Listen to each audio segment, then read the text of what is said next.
విధ్వంసకర బ్యాటింగ్తో యువ ఆటగాడు వైభవ్ సూర్యవంశీ మరోసారి చెలరేగిపోయాడు.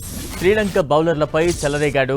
శ్రీలంక ఏ జట్టుతో జరుగుతున్న ఫైనల్ మ్యాచ్లో సూర్యవంశీ విధ్వంసం సృష్టించాడు. కేవలం 11 బంతుల్లో హాఫ్ సెంచరీ పూర్తి చేసి లిస్ట్ ఏ క్రికెట్లో ఫాస్టెస్ట్ హాఫ్ సెంచరీ రికార్డును సాధించాడు.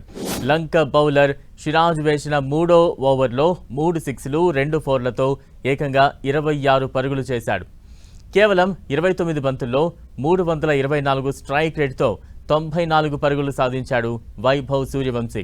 అయితే సహాన్ బౌలింగ్లో 8.5వ బంతికి వియాస్ కాంత్కు క్యాచ్ ఇచ్చి పెవిలియన్కు చేరాడు.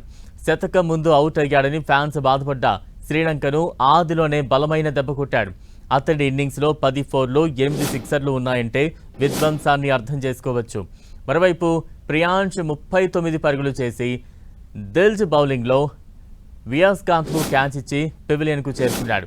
ప్రస్తుతం క్రీజ్లో తిలక్, రితురాజ్ ఉన్నారు.